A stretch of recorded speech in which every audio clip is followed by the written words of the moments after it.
Good day everyone, I am Maureen Piladas from BS Edma 3B, and we will try to use Excel in doing a hypothesis test for the difference between means using defendant samples.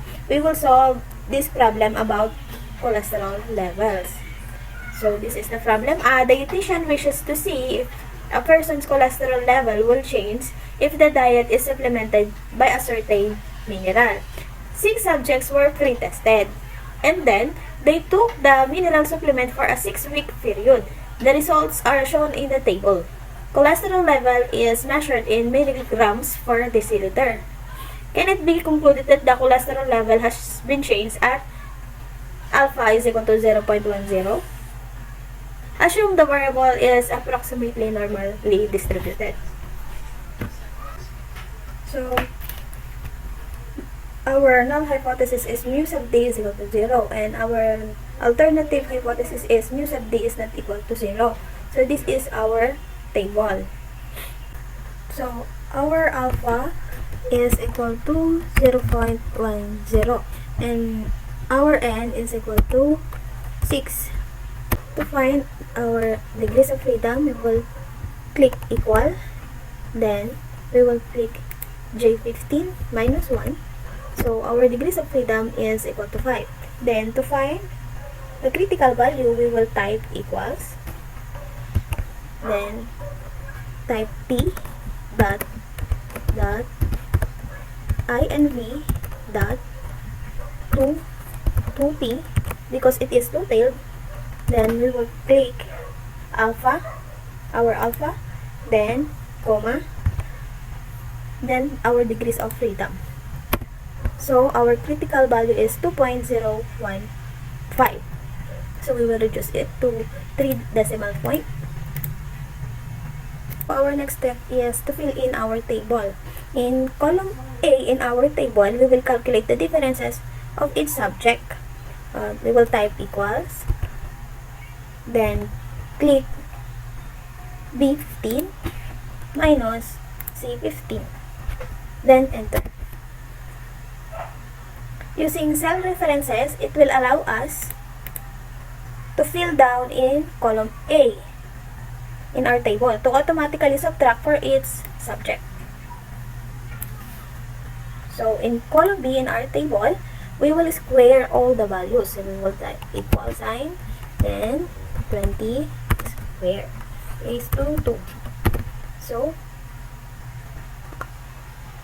next is we will type again equal sign, then 65 raised to 2, then equal sign, negative 2 raised to 2 is 4, then equal sign, 2 raised to 2 is 4 again, then equal sign, negative 1 raised to 2, and then equals to 1, then equal sign again, 16 raised to 2, then it is 256.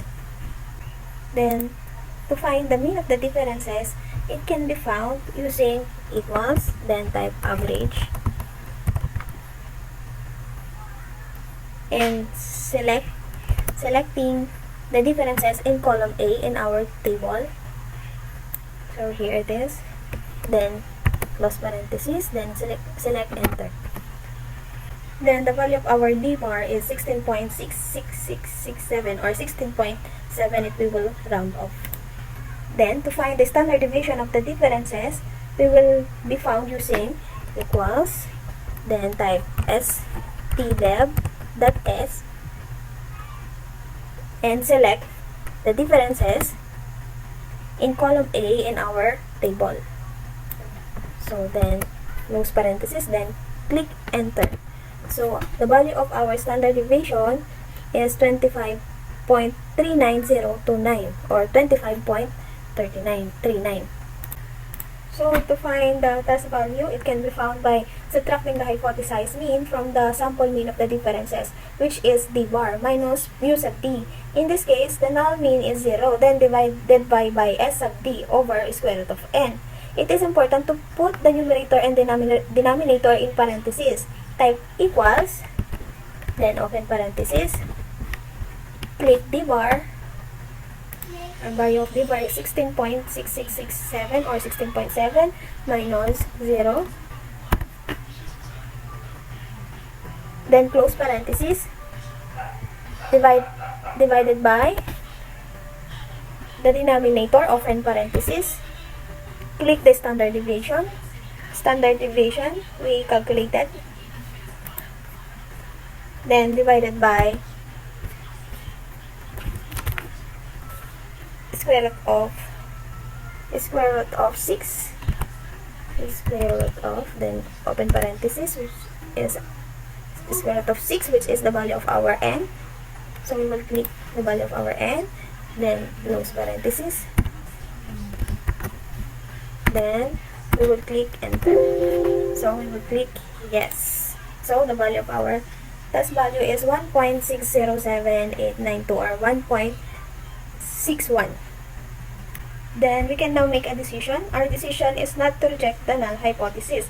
Since the test value is 1.61 or 1.610, it is in the non-critical region. Then, let's summarize the results. There is not enough evidence to support the claim that the mineral changes a person's cholesterol level. So, that's all. Thank you and God bless.